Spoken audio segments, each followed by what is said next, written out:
kami sekolah ya.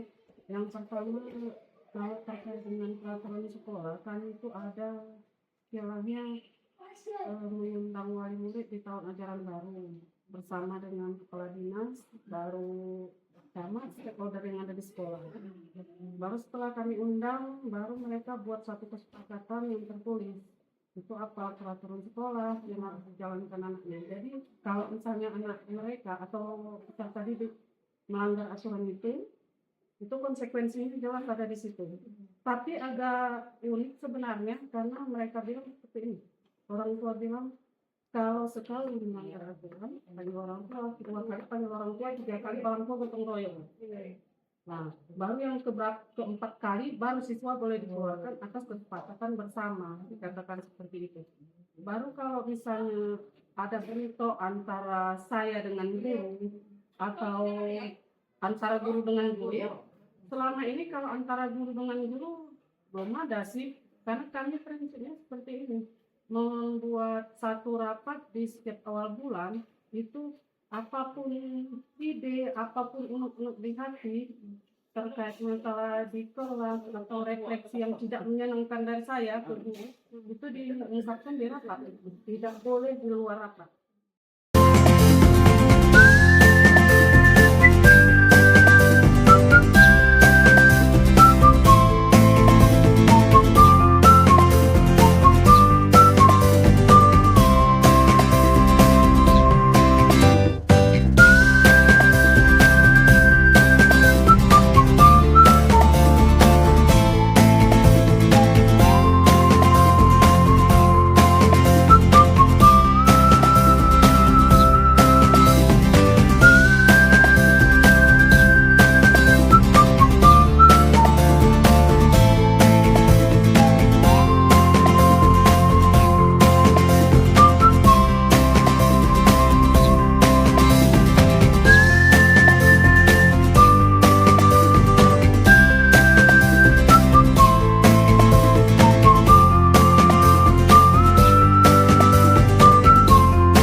Biasanya dengan melakukan musyawarah mufakat, artinya dikumpul seluruh guru bagaimana diminta pendapatnya mengenai sesuatu hal yang ingin diselesaikan, baik itu masalah antara siswa maupun ada masalah dengan guru yang ada di sekolah. Mungkin seperti itu kalau dari sekolah saya. Kalau di sekolah saya di negeri 1 itu tergantung dari permasalahannya. Kalau misalnya ini masalah guru, ya kedisiplinan guru, itu pertama sekali saya berbicara dengan guru, kita buat bersama. Nah, kemudian apabila juga ada satu tidak dimakan atau tidak dilakukan atau dilaksanakan, saya beri teguran yang kedua. Kemudian apabila juga tidak bisa, tidak atau dilakukan, ini baru saya yang pengawas untuk membicarakan bagaimana untuk apa namanya keputusan kepada guru tersebut. Mungkin hanya itu yang dapat saya sampaikan. Terima kasih banyak.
Tidak apa-apa. Apa ya? Assalamualaikum warahmatullahi wabarakatuh. Waalaikumsalam warahmatullahi wabarakatuh. Selamat siang Pak. Selamat siang. Ya izin Pak ya, kami kebetulan ini dari calon guru penggerak angkatan 10 ada beberapa pertanyaan yang ingin kami lontarkan kepada Bapak dalam memenuhi salah satu tugas kami, yakni wawancara dengan kepala sekolah terkait dengan pengambilan keputusan. Jadi kami semua ini sudah melihat bagaimana selama ini Bapak menjadi kepala sekolah yang menginspirasi di Kabupaten Sulu ini. Jadi inilah tadi untuk menggali ilmu dari Bapak melalui pertanyaan-pertanyaan terkait dengan bagaimana Bapak mengambil keputusan di sekolah. Ini langsung ke pertanyaan pertama ya Pak. Pertanyaan yang pertama, bagaimana cara Bapak mengidentifikasi suatu kasus yang merupakan kasus tersebut, apakah itu merupakan dilema etika atau rujukan moral? Baik. Terima kasih ya. Sebelumnya tadi Bu Rini menyampaikan bahwa inspirasi di Kabupaten Sulu sebetulnya itu berlebihan. Ya.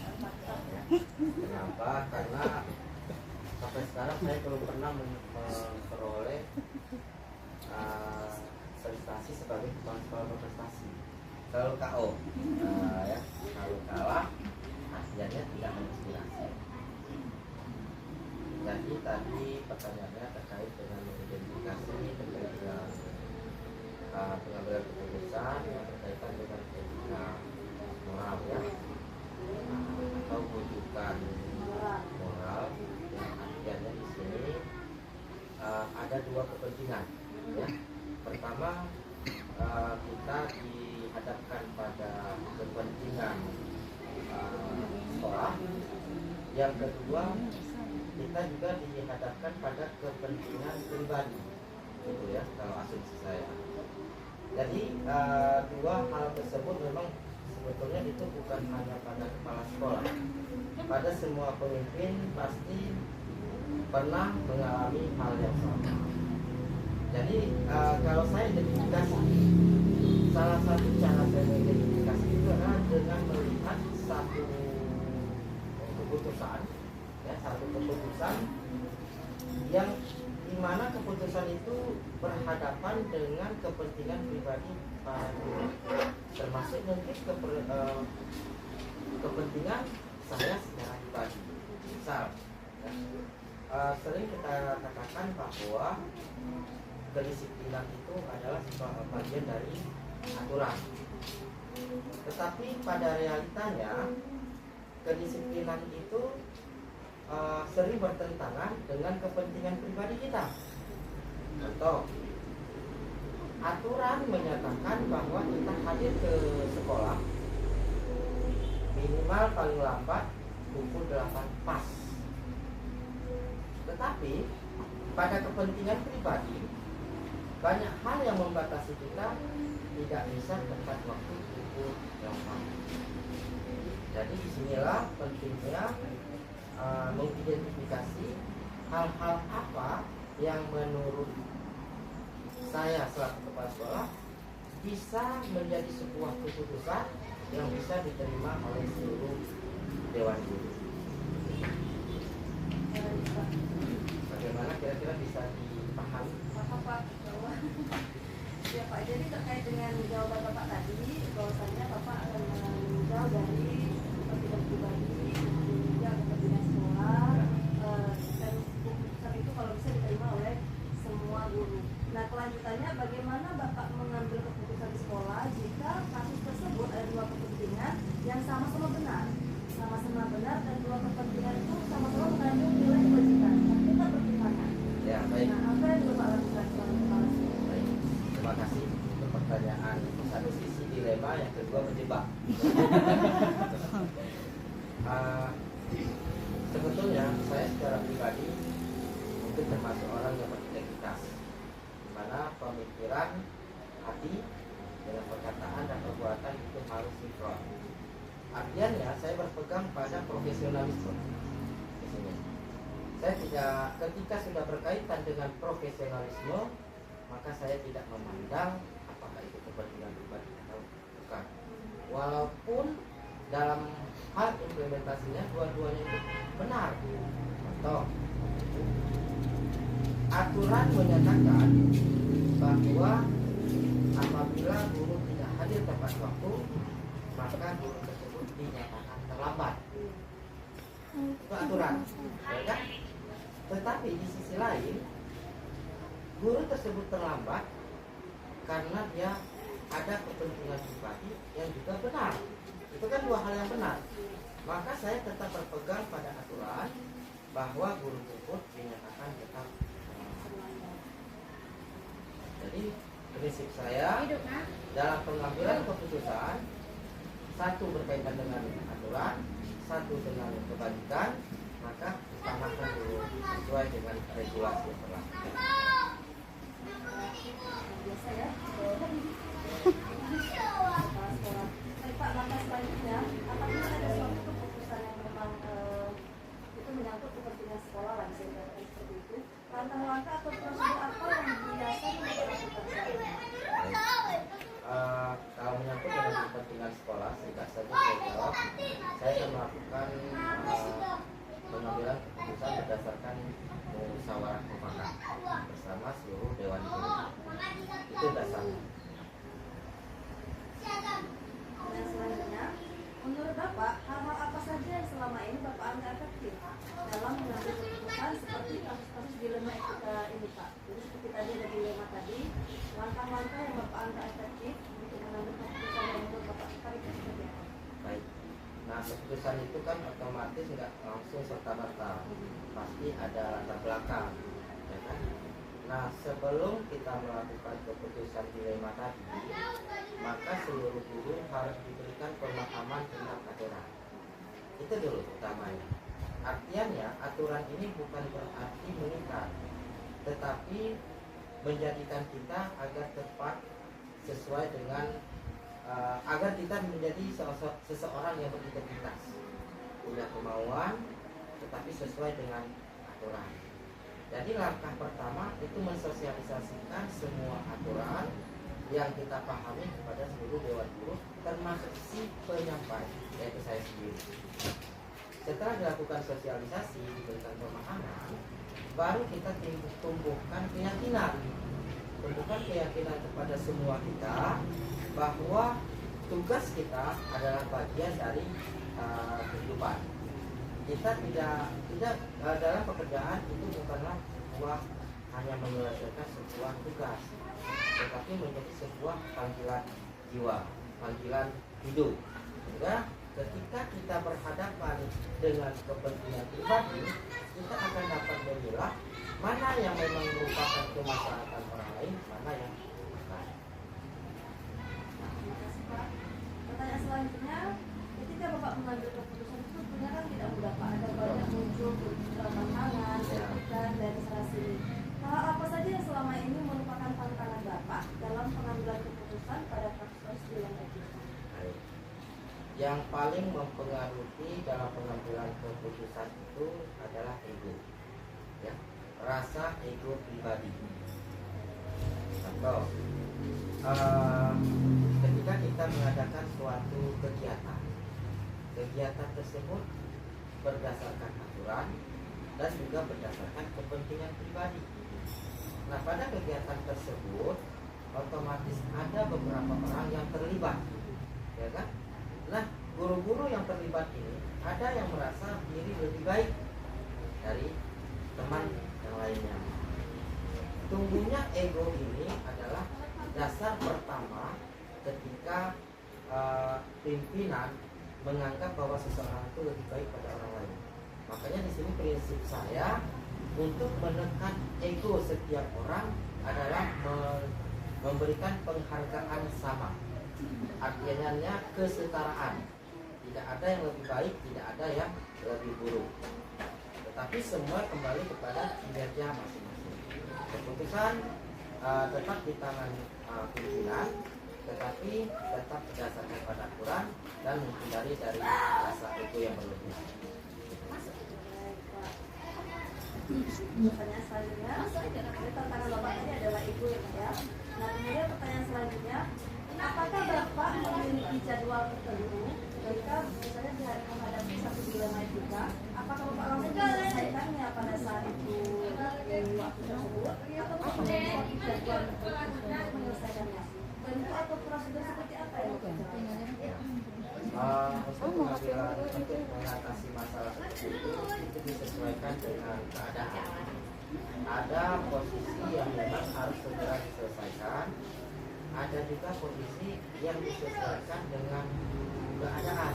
Artinya kita harus tahu dulu latar belakang kejadian pelanggaran itu, pelanggaran ketika melalui. Kalau sesuai dengan pelanggaran itu biasanya yang bersifat kebijakan guru dalam pembelajaran, misalnya seperti itu. Contoh, ketika guru mengajar dalam kurun waktu 1 semester, maka seharusnya guru bisa memberikan penilaian objektif kepada peserta didik. Tetapi kadang-kadang guru menumbuhkan egonya. Egonya di sini timbul penilaian subjektif. So, pada saat anak, karena si orang tua adalah teman dekat dari si guru, timbul penilaian pribadi bahwa si anak ini nilainya harus saya berikan lebih. Itu kan artinya penilaian subjektif. Sementara guru seharusnya melakukan penilaian subjektif apapun latar belakangnya. Nah, disinilah saya setiap per triwulan bahkan per semester itu tetap memberikan arahan pada seluruh dewan guru agar penilaian kepada siswa memang seobjektif mungkin tanpa memperhatikan kepentingan yang bersifat pribadi. Akhirnya identifikasi bisa jadi dari awal, bisa jadi juga penyelesaian permasalahan langsung pada kejadian tersebut. Berarti tergantung dari situasi yang tergantung dari situasi yang dihadapi. Baik Pak, pertanyaan selanjutnya, selama ini adakah seseorang atau faktor-faktor tertentu yang mempermudah atau membantu Bapak dalam menyelesaikan atau mengambil keputusan yang berkaitan dengan kasus-kasus dilema kita tadi? Apakah ada seseorang atau faktor-faktor lain yang membantu Bapak untuk dapat mengambil keputusan mengenai dilema? Kalau orang secara pribadi mungkin tidak ada, tapi kalau secara keseluruhan benar. Bagaimanapun juga saya seorang pemimpin juga adalah manusia. Tentu memerlukan masukan-masukan dari seluruh rekan guru. Itu perlu, walaupun pertimbangan terakhir ada di kepala sekolah. Nah, prinsip yang atau faktor utama untuk mempengaruhi keputusan saya adalah keterbukaan. Artinya keterbukaan di sini terbuka baik itu buruk maupun baik tentang dampak dari suatu keputusan.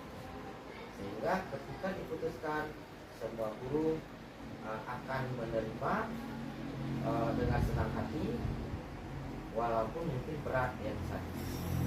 Tapi demi kebersamaan tetap wajib dilaksanakan. Terasa ini pertanyaan terakhir ini Pak. Pertanyaan terakhir ini, dari semua hal yang sudah Bapak sampaikan tadi, pembelajaran apa yang Bapak petik dari pengalaman Bapak yang mungkin Bapak bisa bagikan kepada kami sebagai pembelajaran dari kami juga dari pengambilan keputusan yang sudah Bapak lakukan selama Bapak menjadi kepala sekolah? Jadi hikmah dari itu yang bisa dibagi kepada kami.